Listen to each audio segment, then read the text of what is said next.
नमस्कार, मैं हूं संदीप चौधरी। आज की बड़ी खबर, पाकिस्तान में नवाज शरीफ की गद्दी चली गई है। पनामा गेट मामले में पाकिस्तान की सुप्रीम कोर्ट ने नवाज शरीफ को दोषी करार दिया और अपने खिलाफ फैसला आने के बाद नवाज शरीफ को इस्तीफा देना पड़ा। इस बात से वहां का विपक्ष गदगद है। लेकिन अब खबर यह आ रही है कि नवाज शरीफ के भाई शहबाज शरीफ पाकिस्तान के नए प्रधानमंत्री होंगे। लेकिन कुल मिलाकर पाकिस्तान एक बार फिर संकट में है। पाकिस्तान एक बार फिर अस्थिर हो गया है और माना जा रहा है कि पाकिस्तान की सत्ता पर सेना एक बार फिर से हावी हो जाएगी। ऐसे में सबसे बड़ा सवाल ये कि क्या पाकिस्तान का सियासी भूकंप भारत को भी हिलाएगा और अस्थिर पाकिस्तान से भारत को फायदा होगा या नुकसान। इस पर हम चर्चा करेंगे। कुछ खास मेहमान मेरे साथ जुड़ चुके हैं, लेकिन नवाज के इस्तीफे के बाद किस तरह की प्रतिक्रियाएं उस पार और इस पार से सुनने को मिली, सुनिए। पाकिस्तान की समस्या एक ही है, वो है पाकिस्तान आर्मी। That's all. वो हमारी भी समस्या है और पाकिस्तान के सिविलियन गवर्नमेंट की भी। हाँ, सिविलियन गवर्नमेंट के साथ हम बात कर सकते हैं, लेकिन हमारे खिलाफ जो कुछ एक्शंस आ रहे थे वो तो मिलिट्री की तरफ आ रहे थे। अभी जो सिविलियन मिलिट्री बैलेंस होते हैं उस देश में, इसका बैलेंस अभी क्या बदल जाएगा कि ज्यादा पावर मिलिट्री के हाथ में मिल जाएगा, इसका क्या मतलब होगा और क्या कॉन्सिक्वेंस होगा हमारे लिए, ये सब बहुत बहुत क्लोजली मॉनिटर करने की जरूरत है। नवाज शरीफ एक elected popularly elected prime minister थे। उनके जाने के बाद अब वहां पर फौज का पूरा कब्जा हो गया है। अब फौज जो कहेगी वही शहबाज शरीफ, अगर वो प्राइम मिनिस्टर बनते हैं तो वो करेंगे।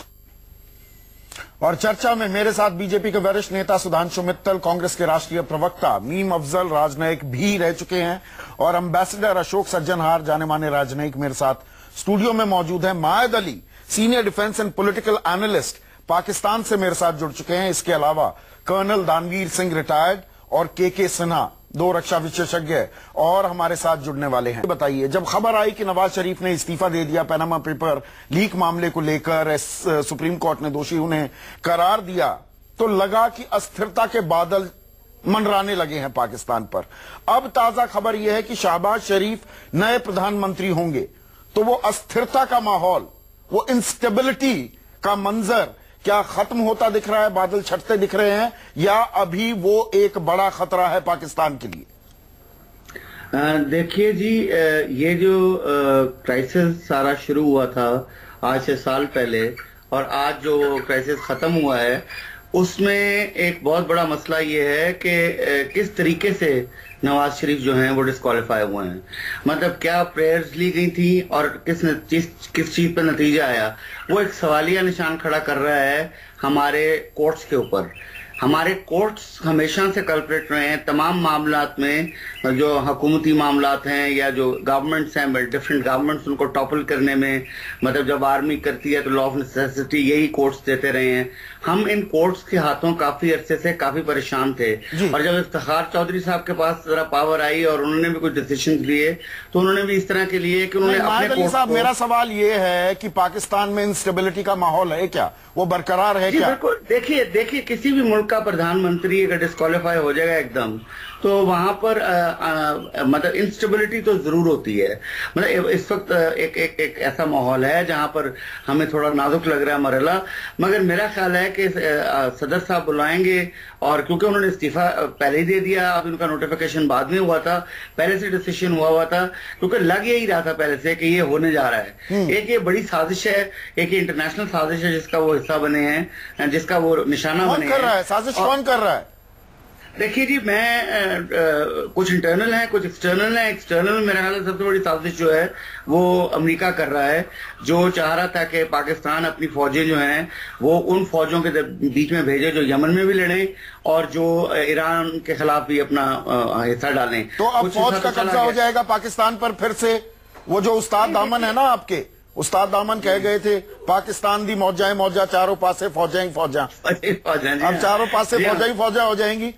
नहीं, देखिए एक चीज सच आप अगर मेरे से सुनना चाहते हैं तो फौज जहां तक उसका फॉरेन अफेयर्स में जो मामलात हैं फौज के जो ताल्लुक है, या इंटरनली भी फॉर दैट मैटर, वो कभी भी खत्म नहीं हुआ।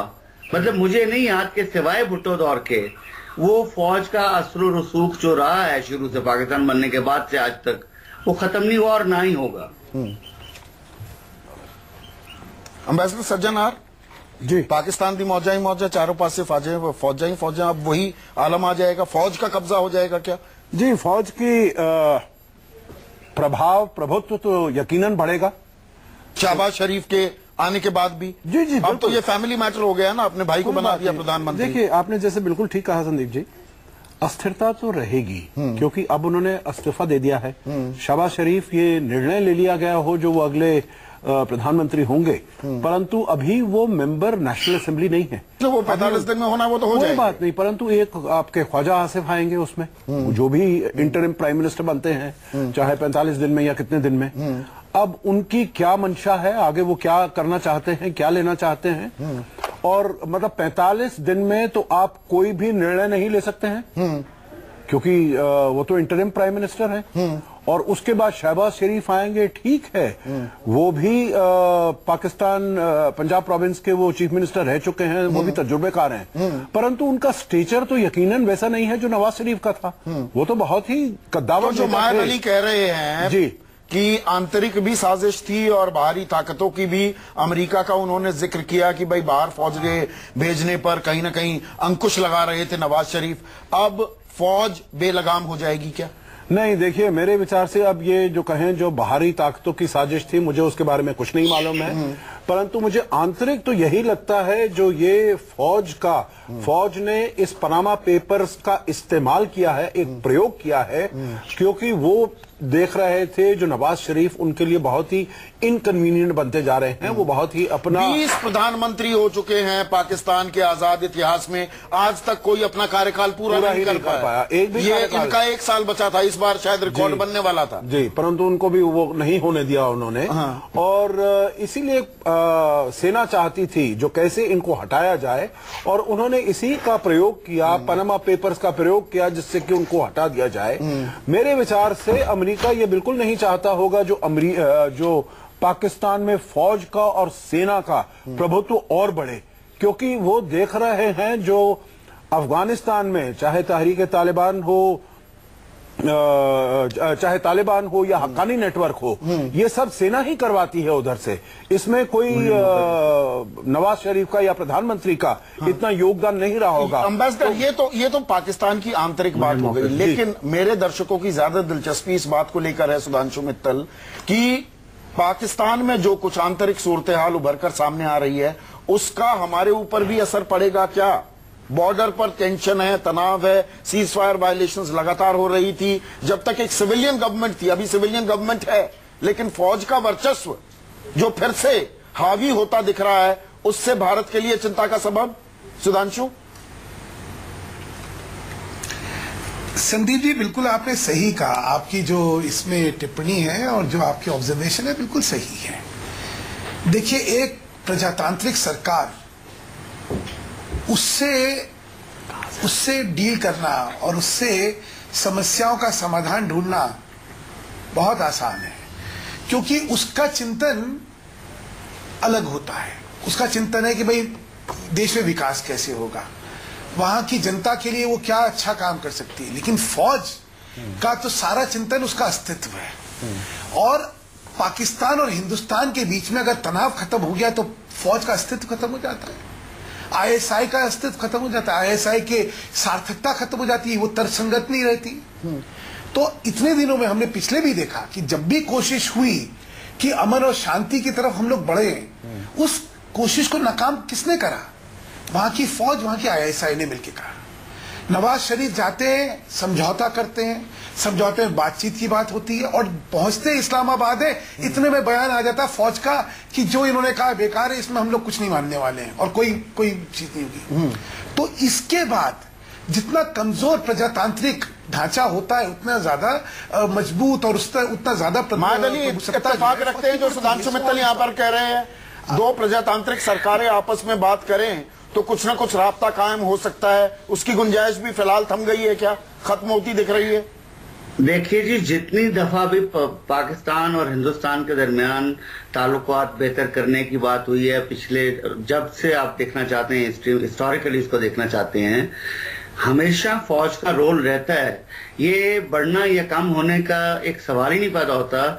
मतलब फौज का जो बात मैं पहले भी करना चाह रहा था, जिसको मेरा ख्याल है पूरी तरह समझा नहीं गया, कि चाहे शहबाज शरीफ आए, जो कि अभी खैर डिसाइड नहीं हुआ, मगर जो मर्जी प्रधानमंत्री पाकिस्तान का हो, जो भी मर्जी पॉलिटिकल गवर्नमेंट पाकिस्तान की हो, फौज का कंट्रोल इंडिया के हवाले से जहां तक ताल्लुक है, वो फॉरेन पॉलिसी फौज के पास ही होती है, चाहे जो मर्जी प्रधानमंत्री बने।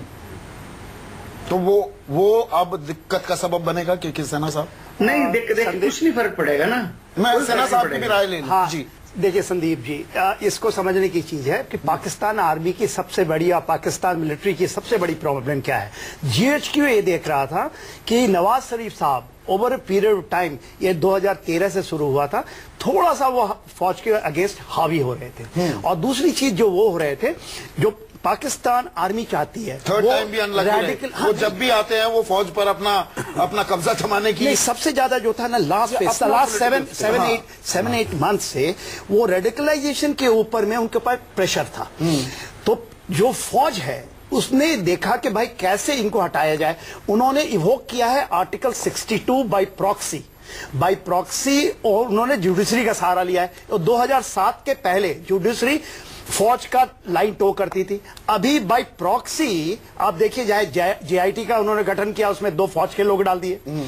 और क्या हो रहा है, स्पेशली माहिद अली साहब इत्तेफाक रख रहे हैं आपकी बात से। हाँ, और देखिए क्या हो रहा है, जो पख्तूनख्वा में हो रहा है, वहां फौज जायती कर रही है, पख्तून लीडर को एकदम निकाल रहे हैं और उसकी सुप्रीम कोर्ट में जितने भी केसेस चलते हैं उसको खारिज कर दिया ये जाता है। उनका आंतरिक मसला है। हाँ। मेरी प्रॉब्लम ये है, मेरे दर्शकों को ये समझाइए इसके असरात भारत पर क्या होंगे। भारत के ऊपर में जो मैं देख रहा हूं, हाँ। आज के दिन में बहुत लंबा असर इसके पास पड़ना है। देखिए भारत को यह समझना पड़ेगा कि आज के में जो हम पाकिस्तान मिलिट्री को ऑलरेडी खारिज कर देते हैं, उसको हम लेते हैं कि पाकिस्तान मिलिट्री से हम उसको ऐसे बाय फोर्स हम उसको ये कर देंगे। देखिए इसको समझना पड़ेगा, चाहे वो ये चाइना है, चाहे अमेरिका है, चाहे रूस है, सारे पाकिस्तान मिलिट्री को इंगेज करते हैं और उनकी इंगेजमेंट में हमारा भी एक कोई ना कोई डिप्लोमेटिकल एंड पॉलिटिकल वे होगा। हमने ये ट्राई किया था, परवेज मुशर्रफ साहब जब आए थे तो हमें लगा कि शायद, क्योंकि वो मिलिट्री से भी ताल्लुक रखते हैं और प्रेसिडेंट हैं और उनके पास पॉलिटिकल पावर भी है, हम सॉल्व कर लेंगे। आप देखिए मनमोहन सिंह ने भी ट्राई किया था और वाजपेयी साहब ने भी ट्राई किया, मगर उसका क्या नतीजा में, मगर जो 71 और 91 वाले जो मिलिट्री लीडर्स हैं, माइंडसेट वाले हैं, स्लो से ये फेड अवे हो रहे हैं। तो ऐसे में कर्नल दानवीर, क्या बॉर्डर पर एस्केलेशन और बढ़ेगा अब आने वाले दिनों में? देखिए, जब भी पाकिस्तान के अंदर पॉलिटिकल टर्मोइल रहा है, चाहे वो 1965 में हो, चाहे वो 71 में हो, चाहे वो 79 में हो, 99 में हो, जब भी कभी पॉलिटिकल टर्मोइल रहा है, जब भी कभी पॉलिटिकल लीडरशिप जो है पैन पाकिस्तान उसका जो फुटप्रिंट है बढ़ता है, तभी मिलिट्री जो है किसी ना किसी तरीके से उसको कट साइज करती है और अपनी पोजीशन को कंसोलिडेट करने के लिए हिंदुस्तान के अंदर ट्रबल क्रिएट करती है। ज़ियाउल हक तो मिलिट्री और मजबूत होकर उभर रही है, जो बात सेना साहब, माहिद अली भी कह रहे हैं, जेआईटी तक का गठन, और यहां तक कहा जा रहा है, Majid Ali correct me if I am wrong, मैंने आपकी बात गलत ना इंटरप्रेट की हो, आप बीच में टोक सकते हैं, इस जजमेंट को ये मिलिट्री ने जजमेंट दिलवाया है। ये जुडिशरी ये आरोप लगा रहे हैं माहिद अली साहब। देखिए, पाकिस्तान के अंदर जो ये कार्रवाई हुई है, ये क्यों हुई है?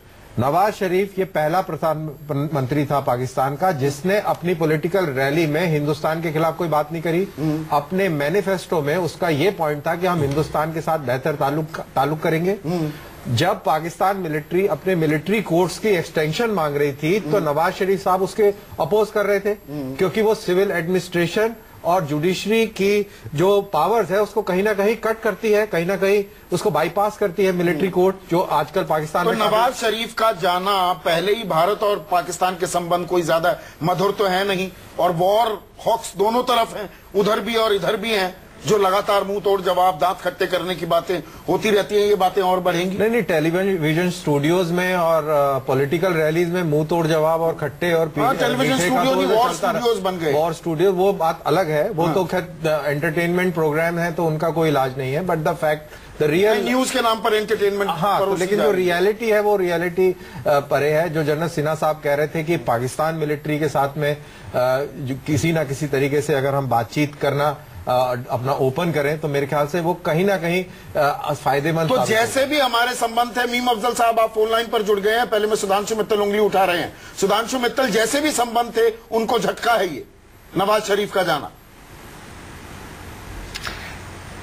नहीं, उनको झटका है, मैं इससे नहीं, क्योंकि संबंध पर झटका है। एक परिपेक्ष में चीज रखना चाहता हूं। हाँ हाँ, बिल्कुल झटका होगा, क्योंकि मैं इसका परिपेक्ष में एक चीज रखना चाहता हूं।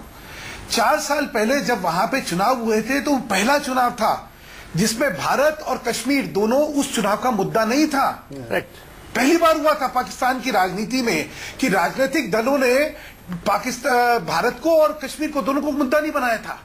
और उस चुनाव के बाद से ही वहां पे खलबली मच गई थी फौज में और वहां की व्यवस्था में, क्योंकि अभी तक तो सारी चीजें कश्मीर और हिंदुस्तान के इर्द गिर्द घूमती थी। तो वहां की प्रजातांत्रिक व्यवस्था कश्मीर और हिंदुस्तान से आगे जाके किसी और चीज को देख रही है, ये स्वीकार्य नहीं था। और तब से आप लगातार देखिए क्या क्या गतिविधियां होने वाली होती आई हैं। और जैसा भी आपके सामने है कि नवाज शरीफ को जिस तरह हटाया गया, वो कोई न्यायिक कानूनी प्रक्रिया में एक न्याय संगत चीज है, उसमें बहुत बड़ा प्रश्न चिन्ह है। तो उसके पीछे राजनीति ज्यादा है, न्याय कम है। इसलिए जो मुझे लगता है कि अब फौज की प्रभुसत्ता बढ़ने के बाद एक समस्या सामने हमें दिखती है। समस्या आपको सामने दिखती है? इस भूकंप के असरात, सियासी भूकंप जो पाकिस्तान में आया है मीम अफजल साहब, उसके असरात, उसके ट्रेमर्स भारत में भी महसूस होंगे? हाँ, बिल्कुल महसूस होंगे। सबसे पहली बात तो मैं कहूंगा कि भी बड़ी इंपॉर्टेंट बात अभी सुधांशु जी ने भी कही और उससे पहले भी एक साहब ने ये बात कही कि नवाज शरीफ के मैनिफेस्टो में ये 2 चीज़ों का जिक्र, कश्मीर का और भारत का कोई जिक्र नहीं था और उसके बगैर इलेक्शन हुआ। वरना ज्यादातर पॉलिटिकल पार्टीज कश्मीर को बहुत बड़ा इशू बना करके वहां थे। उसकी वजह क्या है? उसकी वजह यह है कि पाकिस्तान के अवाम थक चुके हैं। हम अक्सर जब पाकिस्तान की बात करते हैं तो हमारा मतलब पाकिस्तान की सरकार से होता है, वहां के अवाम से नहीं होता। अवाम तो वहां के भी ऐसे ही हैं जैसे हिंदुस्तान के हैं और ये चाहते हैं दोनों मुल्कों के दरमियान में अच्छे ताल्लुकात हों, आना जाना हो, ये सब कुछ हो। लेकिन सियासतदान या फौज उसको होने नहीं देते हैं। मैं समझता हूं कि अभी जो शहबाज शरीफ का आपने नाम लिया कि वो अब प्रधानमंत्री होंगे मुस्लिम लीग में, लेकिन मैं समझता हूं बहुत कमजोर होंगे और मुस्लिम लीग खुद बहुत कमजोर होगी, चूंकि इसका पॉलिटिकल मैसेज जो है, फॉल आउट जो है वो काफी खराब होगा। कमजोर क्यों होंगे शहबाज शरीफ? और आने वाले वक्त में हम क्या ये सीमलेस ट्रांजिशन नहीं होगा मीम अफजल साहब? जी, परिवार में ही एक परिवार ही चला रहा है पाकिस्तान को, एक बड़ा भाई चला गया तो छोटा भाई आ गया। नहीं, उसके बावजूद जो एक तजर्बा होता है, इंसान की अपनी पर्सनल शख्सियत होती है, वो कभी कभी डोमिनेट करती है। शहबाज शरीफ की शख्सियत हमेशा नवाज शरीफ की शख्सियत के पीछे रही है और दबी हुई शख्सियत रहे हैं वो। और दूसरी अहम बात मैं कहूंगा, आपने कहा कि भारत के साथ ताल्लुकात, मुझे लगता है अभी कोई तब्दीली उसमें आने वाली नहीं है।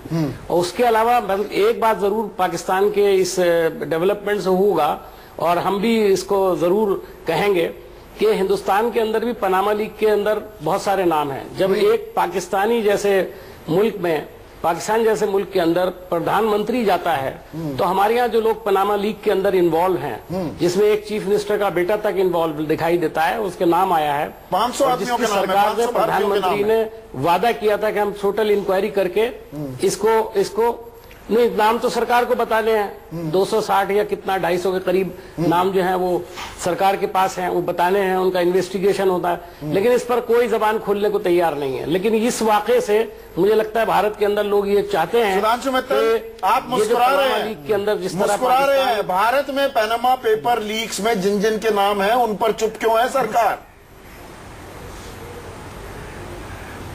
ऐसा है संदीप जी, अभी आपने सुना कि नवाज शरीफ को पनामा लीग के कागजों की वजह से हटाया गया या राजनीति की वजह से हटाया गया है? राजनीति। अभी आपने न्यायिक उनकी प्रक्रिया के बारे में सुनी लिया।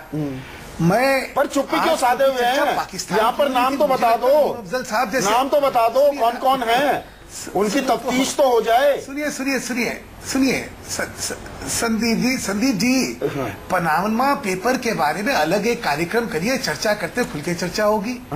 यहाँ तो पाकिस्तान में उनके प्रधानमंत्री को हटाया गया, और क्यों हटाया गया है उसकी राजनीति समझ रहे हैं। तो पाकिस्तान हमसे बेहतर है क्या? पनामा पेपर लीक्स पर कार्रवाई कर लेता है, सही है गलत? इसका असर भारत में दिखाई दे रहा है ना। जाते हैं हम तो चुप्पी साध कर बैठ जाते हैं, पूरा मीडिया भी खामोश है, मैं ऊपर की उंगली उठाऊंगा। कार्रवाई अगर कोई भी उसको ईमानदारी से होगा ना, उसका स्वागत है। और देखिए हमारे यहाँ भी, सुनिए ना संदीप जी, हमारे यहाँ भी ये विषय सुप्रीम कोर्ट में जा चुका है। न्यायिक प्रक्रिया में वो जा चुका है, वो अपने आप तय कर चुके हैं चीजें, अपने आप तय कर लेंगे। तो आज जब एक तरफ भाई चित भी मेरी पट भी मेरी, तो ये थोड़ी चलेगा।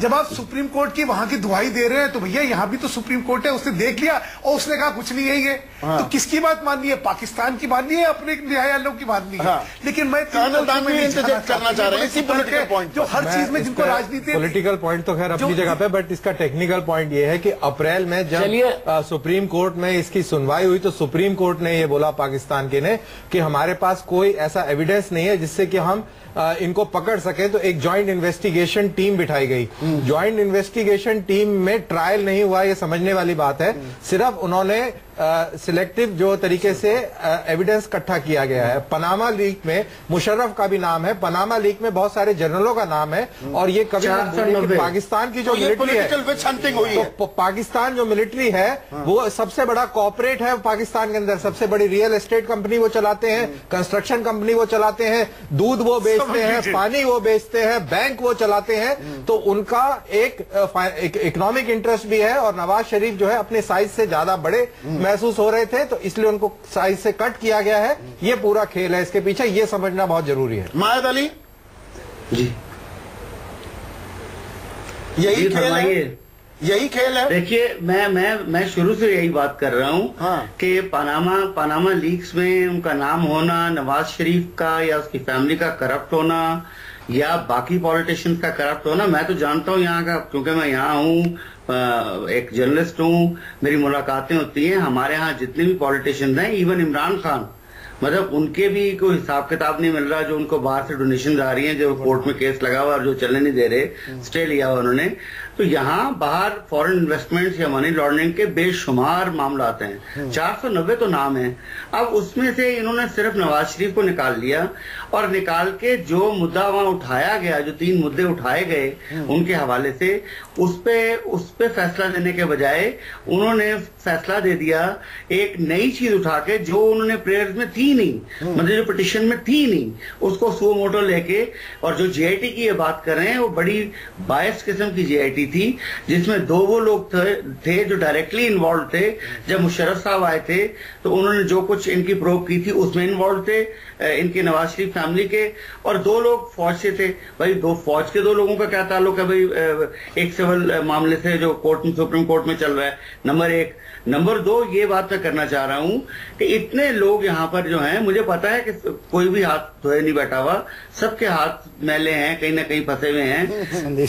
मुझे बताएं कि मुशर्रफ साहब के ऊपर मुकदमा हुआ है ट्रीजन का, कहाँ है वो मुकदमा, कहाँ है वो इंसाफ? मतलब यहाँ पर ये इंसाफ नहीं मिलते। जो भाई साहब पाकिस्तान से बोल रहे हैं जर्नलिस्ट साहब, एब्सोल्युटली उनका करेक्ट ही है, स्टेटमेंट है। देखिए जो अभी लगा है नवाज शरीफ के ऊपर में, पनामा मेक में कहीं नाम नहीं आया है। उनके फैमिली मेंबर्स का आया है, 2 बेटों का, उनकी बेटी का और दामाद का। दामाद का भी नाम डायरेक्टली नहीं है।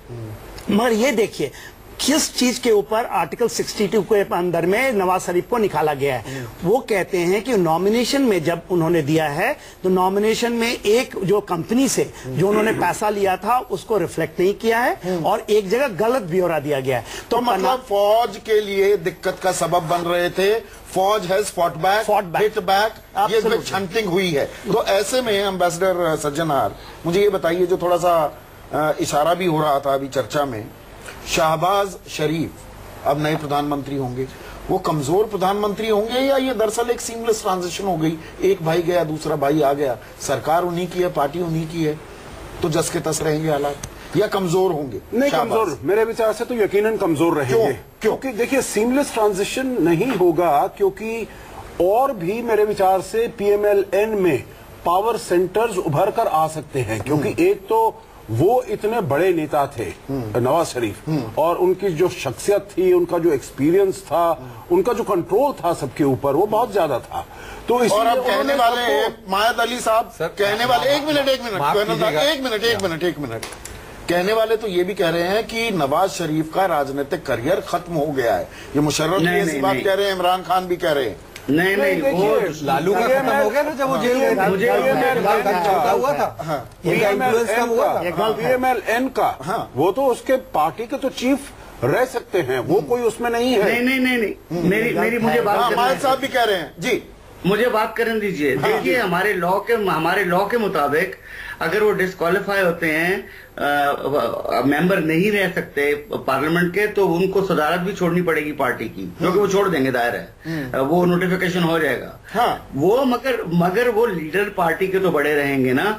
और ये पीएमएलएन जो है, पीएमएल नवाज, ये सिर्फ नवाज शरीफ से ही चलती है, ये किसी और से नहीं चल सकती। कोई आ जाए, कहीं से आ जाए, मगर जब तक नवाज शरीफ का कंट्रोल नहीं होगा, ये पार्टी कुछ नहीं है। और जहां तक कह रहे हैं कि शहबाज शरीफ कमजोर वजीर आजम होंगे, मैं उनको ये बताता चलूं कि दोनों भाइयों में एक बड़ा अच्छा किस्म का तालमेल है, उनकी फैमिली में एक कट है काफी किस्म का, अच्छा किस्म का। और जिस वक्त नवाज शरीफ, अभी वैसे ये कहना कब्ल वक्त है, मगर अगर शहबाज शरीफ प्राइम मिनिस्टर बनते हैं तो नवाज शरीफ बाहर से अपनी पार्टी को ज्यादा स्ट्रेंथन करेंगे। और आगे एक चीज कि जब इलेक्शन जीत पार्टी पीछे रह जाती थी और गवर्नमेंट आगे हो जाती थी, शायद वो चीज अब खत्म हो जाएगी। भारत पाकिस्तान संबंधों का क्या होगा मायद अली साहब, भारत पाकिस्तान संबंधों का क्या होगा जब शहबाज शरीफ प्रधानमंत्री वज़ीर आज़म बन जाते हैं? पूरा सवाल सुन लीजिए। एक मिनट मायद साहब, पूरी बात तो सुन लीजिए, क्योंकि यहाँ मुझे अपने दर्शकों को, ये थोड़े से संजीदा मामले हो जाते हैं और बहुत कुछ ट्रैक टू भी और बिहाइंड द कर्टन बहुत कुछ होता रहता है। इसमें शहबाज शरीफ और हमारे यहाँ के एक इंडस्ट्रियलिस्ट का नाम भी बहुत आता है। तो शहबाज शरीफ के आने से भारत पाकिस्तान संबंधों के बीच क्या असरात होंगे? मेरे से पूछ रहे हैं तो मैं बताता हूं कि कोई फर्क नहीं पड़ने वाला।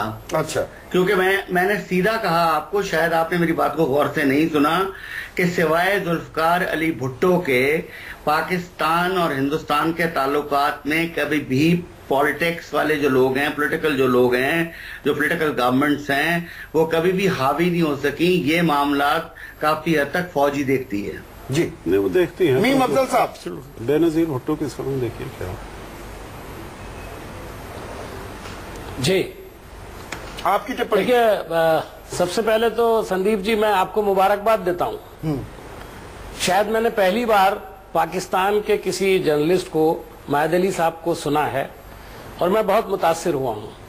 उन्होंने बहुत ऑब्जेक्टिविटी से ये बात कही है और इसको साबित किया है कि उन्होंने एक बिल्कुल इंडिपेंडेंट तजिया इस वक्त पाकिस्तान का किया है और कोई लगी लिपटी नहीं कही। उन्होंने ये भी नहीं कहा कि भारत के ताल्लुक से उन्होंने जो इस तरह का रवैया आमतौर पर वहां से लोग आते हैं। नहीं, मुझ पर सवाल उठाने वाले बहुत से लोग खड़े हो जाएंगे। पता नहीं अफजल साहब, पाकिस्तान का मीडिया बड़ा जीवंत है, बड़ा अलाइव और किकिंग है, इसमें कोई शक व शुबा नहीं।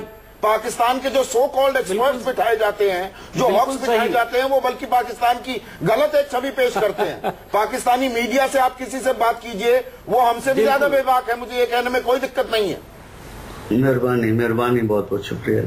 बिल्कुल हो सकता है, जो मेरा तजर्बा है, कई मीडिया के लोग भी उसी तरह की गुफ्तगू करते हैं, लेकिन मैं मायद अली साहब से, चूंकि ये काम तो वैसे आपका है, लेकिन अगर एक आप बात पूछने की मुझे इजाजत दें तो मैं मायद अली साहब से एक बात पूछना चाहता हूं। जी मायद अली साहब, मुझे ये बताएं कि हिंदुस्तान पाकिस्तान के फ्यूचर को, रिलेशंस को सामने रखते हुए और मसला कश्मीर को रखते हुए आपका क्या कैलकुलेशन है? आप कैसे, क्या महसूस करते हैं, इसमें क्या होना चाहिए जो हम एक अच्छे माहौल की तरफ आगे बढ़ें?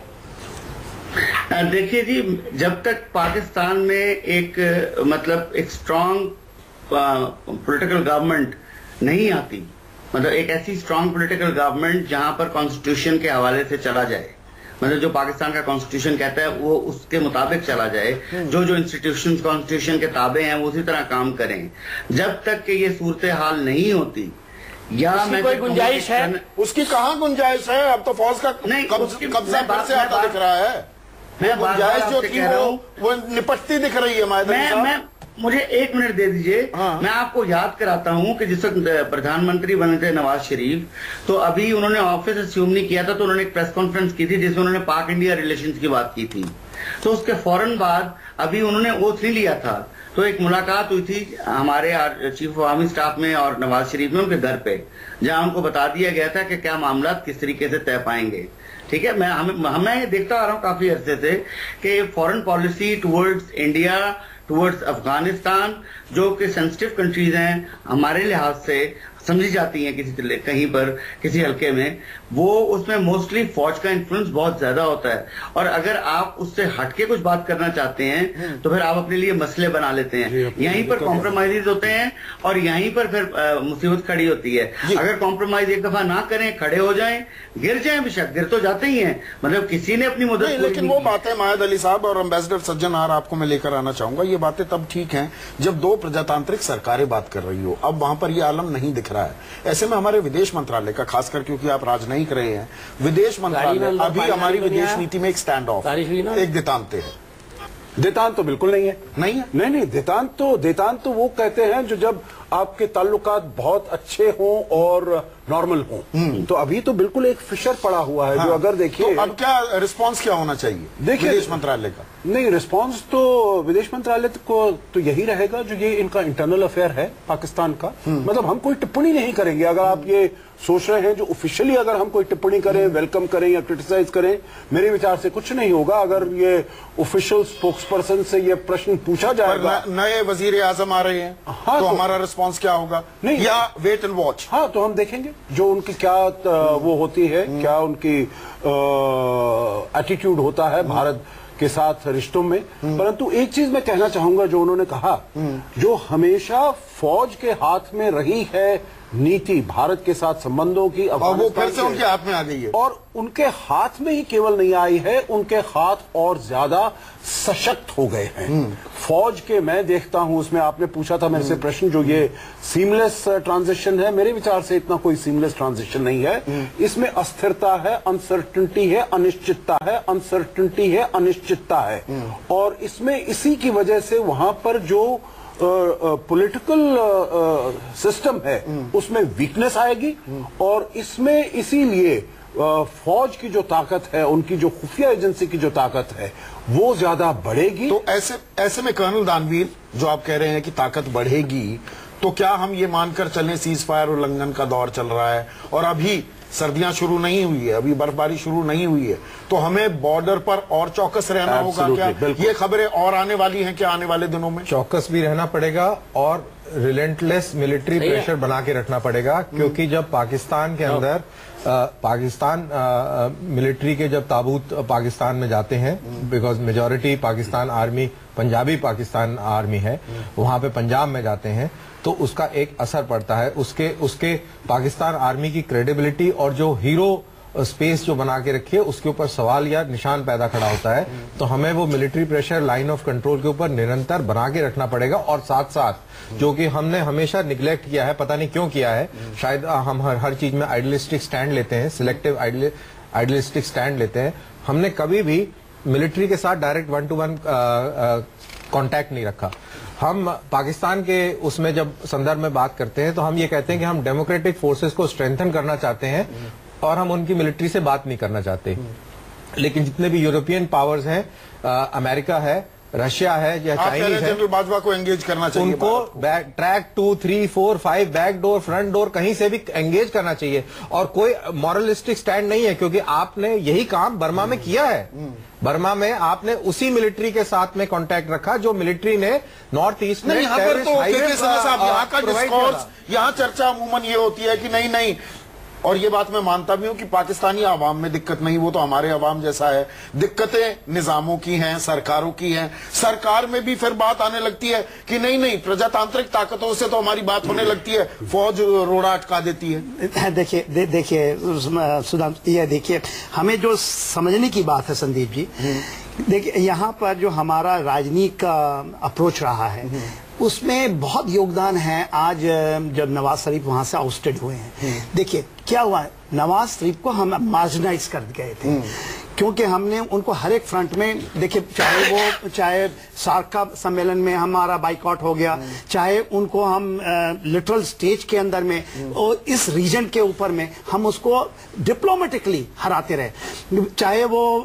हमारा इंटरनेशनल कोर्ट ऑफ जस्टिस के ऊपर में देखें, जिस तरह से, क्योंकि पाकिस्तान आर्मी उसके ऊपर हावी हुई है कि ये सब जगह फेलियर हो रहे हैं, उनको बोलने नहीं दिया गया। वो गए सऊदी अरेबिया, वहां पर उनको नहीं बोलने दिया गया। हैं कि हमने आइसोलेट करने में पाकिस्तानी फौज की मदद कर दी, नवाज शरीफ को आइसोलेट कर दिया। या आप देखिए उनके मीडिया, आप पाकिस्तान के मीडिया को नहीं देखे। देखिए मैं नहीं कह रहा हूं ये एग्जैक्टली करेक्ट किया गया है, मगर वो उनके हेल्प किया उनको एक व्यू बनाने में between the GHQ and judiciary and the people. There is a section of people जो कर रहे हैं ये। आज हमें जो ये अभी बातें हो रही थी, एक इंगेजमेंट जो हम लोग मिस कर रहे हैं वो बिग इंगेजमेंट है पाकिस्तान मिलिट्री की। तो जो एग्जैक्टली मित्तल, क्या ये एक बड़ी चीज हम मिस आउट कर जाते हैं कि हम पाकिस्तान को रीच आउट करते हैं, वो तो करते रहते हैं, बीच बीच में तलखी भी होती है, स्टैंड ऑफ्स भी होते हैं, फिर बातचीत का सिलसिला शुरू होता है, लेकिन यहाँ पर कर्नल दानवीर और सिन्हा साहब जो बात कह रहे हैं कि पाकिस्तान की फौज की आला कमान से हम रास्ता नहीं कायम करते, उनसे बात क्यों नहीं होती? संदीप जी वैसे इसे मैं बतलाऊं, अलग अलग स्तर पे इन्होंने कहा कि ट्रैक 2, ट्रैक 3, ट्रैक 4। पानी दे दो मुझे एक गिलास।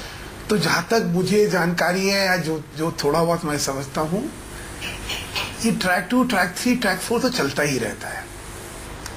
देखिए पाकिस्तान का एक न्यूआंसेस हमें और समझने चाहिए। वहां पे जो सरकार है और जो वहां की फौज है उसके बीच में war of nerves Nawaz Sharif के दौरान बहुत रहा, और वॉर ऑफ नर्व में हु विल ब्लिंक फर्स्ट, ये जो है ये कैट माउस का खेल चलता रहा। अब जिस समय नवाज शरीफ ने बोल्डली चीजों को समाधान निकालने के लिए कदम उठाए थे, उस समय अगर वो स्टिक कर जाते तो वॉर ऑफ नर्व्स में शायद वो विजयी होके निकलते और वो आगे लाइन चलती रहती। लेकिन जैसे ही वो वापस आए और जैसे ही 2 दिन में ही उनको फौज के द्वारा जब बयान आया कि साहब नहीं ये तो कश्मीर का पहले होगा और हुर्रियत से तो हम बात करेंगे, जैसे ही वो हुआ जी वहां वो झपक गए। तो वॉर ऑफ नर्व्स में क्रूशियल वॉर ऑफ नर्व्स चल रहा है। ये चर्चा अभी मैं यहाँ के लिए रोक रहा हूँ। सुधांशु मित्तल और मीम अफजल आप मेरे साथ बने रहिए, क्योंकि इस वक्त एक सियासत से जुड़ी बड़ी खबर आ रही है। बिहार की सियासत से जुड़ी खबर है। सूत्रों के मुताबिक बीजेपी से गठबंधन के बाद नीतीश से नाराज चल रहे शरद यादव, अध्यक्ष भी रह चुके हैं जेडीयू के, उन्होंने अपने समर्थकों से कहा है कि नीतीश ने बीजेपी से हाथ मिलाकर राजनीतिक खुदकुशी कर ली है। शरद यादव ने अपने समर्थकों से कहा है कि वो अब सोशल मीडिया पर जाकर नीतीश कुमार पर जमकर प्रहार करें। तो क्या जेडीयू दो फाड़ हो रही है? मेरे साथ मेरे सहयोगी अमित कुमार जुड़ चुके हैं। अमित, लगातार कल से शरद यादव को मनाने की कोशिशें चल रही थी, नीतीश कुमार भी फोन पर बात कर रहे थे और साथ ही साथ अरुण जेटली भी, लेकिन क्या शरद यादव मानने को तैयार नहीं? देखिए, जिस तरह से आज उन्होंने अपने समर्थकों से कहा है, साफ शब्दों में कहा है कि जो गठबंधन हुआ है और बीजेपी के साथ और महागठबंधन छोड़ना एक तरह से राजनीतिक आत्महत्या कर ली है नीतीश कुमार। और अपने समर्थकों को जिस तरह से उन्होंने कहा है कि सोशल मीडिया में आप जाइए, तमाम जगहों पर उनके खिलाफ, इस फैसले के खिलाफ आप सोशल मीडिया पे प्रचार कीजिए, उनके खिलाफ हमला बोलिए। तो ये कहीं ना कहीं दिखाता है कि कल जबकि रात को नीतीश कुमार ने खुद बात की थी, अरुण जेटली ने बात की है शरद यादव से, लेकिन हालांकि उनके समर्थक अब भी मानते हैं, का मानना है कि वो खुद मान जाएंगे। लेकिन उस दौरान इस तरह का बयान अगर अपने समर्थकों को दे रहे हैं तो इसका मतलब है कि भले ही वो ऊपर से ये कह रहे हो कि वो मान जाएंगे, लेकिन अंदर से वो कहीं से भी खुश नहीं है। और इसीलिए अपने समर्थकों को कह रहे हैं कि इसके खिलाफ वो कम से कम आवाज बुलंद करें सोशल मीडिया से लेकर तमाम जगहों पर। और इस तो ये मंत्री पद के लिए ही अपने अस्तित्व को बचाए रखने के लिए शरद यादव की पोस्चरिंग है अमित, या दरअसल पॉइंट ऑफ नो रिटर्न आ गया है, अब शरद यादव जेडीयू छोड़कर कांग्रेस या किसी और दल की ओर रुख करने वाले हैं? देखिए, जेडीयू के अंदर जिस तरह से बात हो रही है और जिस तरह का वो विरोध का स्वर किए हुए हैं, मुझे ही लगता है कि ऐसे में अगर वो ज्यादा लंबा ये खींचेगा तो केंद्रीय मंत्रिमंडल में भले ही उनकी जो भी चाहत रही हो वो उन्हें मिल पाएगा। क्योंकि इस तरह की राजनीति के बाद खास करके नीतीश कुमार को इस बात का भी एहसास है, कुछ जानकारी मिलेगी, कुछ जो उनके खिलाफ थे विधायक जो बीजेपी के साथ नहीं जाना चाहते थे, उनसे उन्होंने बकायदा बात भी की थी जब पिछले 2 दिनों के भीतर कि वो इसके खिलाफ खड़े हों। और पिछले दिनों राहुल गांधी से मिलना, गुलाम नबी आजाद से मिलना, ये तमाम चीजें दिखाता है कि ऐसे में ये पोस्चरिंग आप जितने भी कर लें, लेकिन हो सकता है कि आने वाले समय उनके लिए रास्ते मुश्किल होते जाएं। और सबसे बड़ा एग्जाम्पल उनके समर्थकों ने ये भी कहा, मैंने कल भी कहा था कि आडवाणी ना बने वो, ऐसे समय में वक्त के तकाजा को समझे, वो इस तरह मुखर हो रहे हैं अपने समर्थकों को सोशल मीडिया पर नीतीश कुमार पर जमकर प्रहार करने की बात भी कह रहे हैं शरद यादव। मेरे साथ राजीव रंजन जेडीयू के प्रवक्ता जुड़ गए हैं। राजीव रंजन साहब, ये बताइए, आप ही के अध्यक्ष रह चुके शरद यादव खुदकुशी कह रहे हैं बीजेपी के साथ हाथ मिलाना, दो फाड़ हो रही है क्या जेडीयू? सबसे पहले तो मैंने उनका कमेंट देखा नहीं, मैंने देखा नहीं है, लेकिन हम लोग आश्वस्त हैं। शरद यादव जी पार्टी के वरिष्ठ नेताओं में से एक हैं और आगे भी उनकी अगुवाई में हम काम करेंगे। और जो कुछ भी आ रही हैं खबरें, उनके समर्थकों की ओर से जो भी बातें कही जा रही हो, लेकिन अब तक शरद यादव जी ने खुद कभी कुछ नहीं कहा है। और जहां तक बिहार में निर्वाचित जनप्रतिनिधियों का सवाल है, एमएलए आज कॉन्फिडेंस वोट पर सरकार के साथ रहे, और मैं समझता हूँ इससे बड़ा कोई पैमाना नहीं हो सकता है। पार्टी के जो निर्वाचित एमएलए अगर पार्टी के साथ हैं तो बिहार में पार्टी का जो सबसे बड़ा। शरद यादव तो यहां तक कह रहे हैं कि नीतीश कुमार ने अपने इस्तीफे की जानकारी तक उनको नहीं दी थी, पूर्व अध्यक्ष के साथ ये गत की है आपने।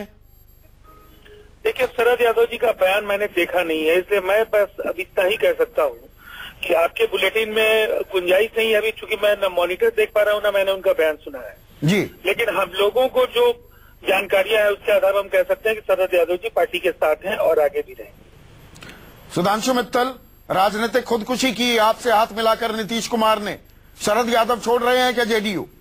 आप तो बहुत परिपक्व हैं, अंदर तक की जानकारी रखते हैं, क्या है ये? संदीप जी, देखिए, आपकी खबर है सूत्रों के मुताबिक, और शरद जी ने किसी के सामने कुछ नहीं कहा। ऐसे में गठबंधन धर्म में जेडीयू के आंतरिक मामलों के बारे में कोई जना बोले भाजपा से, वो शायद गठबंधन धर्म के खिलाफ होगा। और मैंने कहा प्रतिक्रिया तो तब हो जब शरद जी कुछ कहे तो उसपे किसी की प्रतिक्रिया हो सकती है। नहीं, ये तो बातें तब आ रही हैं जबकि आप ही के वरिष्ठ नेता अरुण जेटली कल से उन्हें मनाने में लगे थे, नीतीश कुमार भी फोन पर बात कर रहे थे। शरद यादव मानने को तैयार नहीं है क्या? सीधा अपने समर्थकों को ये कहना जमकर सोशल मीडिया पर नीतीश पर प्रहार करो, इसके मायने क्या है? मैं तो मायने पूछ रहा हूं ना, इसमें इतना संकोच करने की क्या जरूरत है? संदीप जी, शरद जी मेरे मेरे बड़े अंतरंग संबंध है शरद जी के साथ, इसीलिए मेरा कहना है कि जो बातें सूत्रों के हवाले से जब आती है ना, तो मैं थोड़ा उस पे जरा कुछ प्रश्न चिन्ह लेके चलता हूँ। सूत्रों के हवाले से ही खबर आती है, फिर वो हेडलाइन बनती है। हवाले से जो उन्होंने नहीं, तो वो हेडलाइन बन जाती है, लेकिन जब तक वो व्यक्ति खुद ये ना कह दे कि हाँ ये यूं है, तब तक उसको सत्य मान के उस पर प्रतिक्रिया देना। मैं तो बड़ा अच्छा भी जनता दल यू के आपने प्रवक्ता का सुना, उनका कहना है कि हमारा मानना है कि शरद जी जो है संगठन के साथ है, इस फैसले के साथ है, और हमारे पास इस तरह की कोई उनकी तरफ से जानकारी नहीं है या उनका कोई वक्तव्य या बयान इस बारे में नहीं है। मीम अफजल साहब, क्या कांग्रेस के दरवाजे खुले हैं शरद यादव के लिए? अब रास्ता तो यही दिख रहा है, जेडीयू में वो नहीं टिकेंगे तो फिर तो विपक्ष के साथ जाएंगे, यानी कांग्रेस के साथ जाएंगे। देखिए, मैं इसके बारे में तो कुछ नहीं कहूंगा, लेकिन इतना मैं जरूर जानता हूं कि शरद यादव मौजूदा जो डेवलपमेंट हुआ बिहार के अंदर उससे खुश नहीं है, ये मैं जाती तौर पर जानता हूं। दूसरी अहम बात बता दूं, शरद यादव बहुत पुराने लीडर हैं और वो अपने पत्ते खेलने में माहिर हैं। उनकी चाल को समझना जरा मुश्किल है। मतलब आप इशारा वही कर रहे हैं, मैं जो सवाल पूछ रहा था अपने सहयोगी से, ये पोस्चरिंग तो नहीं कि अपना अस्तित्व, अपनी रेलेवेंस कायम रखें और पता लगे कल परसों में मंत्री बन जाए? थोड़ी आंखें दिखाकर बताकर कि मैं अभी मुझे मार्गदर्शक मंडल में मत डालो, जेडीयू वालों मुझे मार्गदर्शक मंडल में मत डालो, ये हुंकार भर रहे हैं क्या शरद यादव? देखिए चौधरी साहब, ये तो बगैर हुंकार भरे भी करवा सकते थे। अगर अरुण जेटली उनसे बात कर रहे हैं, चीफ मिनिस्टर बराबर बात कर रहे हैं, तो ये काम तो वो करवा सकते थे। लेकिन मुझे नहीं लगता ये उससे आगे की बात है। मेरा ये मानना है कि वो भारतीय जनता पार्टी के साथ जाने के लिए बिल्कुल तैयार नहीं है और पहले भी नहीं थे। अब जो इस वक्त स्थिति आई है उसके अंदर जो उन्होंने बात कही है उसको भी जरा परखने की जरूरत है। जो उन्होंने कहा कि सियासी खुदकुशी कर ली है, मैं भी ये मानता हूं कि अगर कल को नीतीश कुमार को अकेले चुनाव लड़ना पड़ जाए तो मैं समझता हूं 5 से 10 सीटों से ज्यादा वो हासिल नहीं। चलिए, ये तो आने वाला वक्त इस बात की गवाही देगा। आपने वक्त दिया, आपका और सुधांशु मित्तल आपका बहुत बहुत शुक्रिया। आज सबसे बड़ा सवाल में बस इतना ही। एक छोटा सा ब्रेक के बाद भी खबरों का सिलसिला जारी रहेगा। सबसे बड़ा सवाल presented by Patanjali Gonyle floor cleaner अपनाइए, गौ माता को कत्ल खाने में जाने से बचाइए। Associate sponsor Patanjali honey, natural energy booster, अच्छा भी सस्ता भी। सर्वोकॉन, सर्वो वोल्टेज स्टेबलाइजर, रखे सब कंट्रोल में। And GLA university.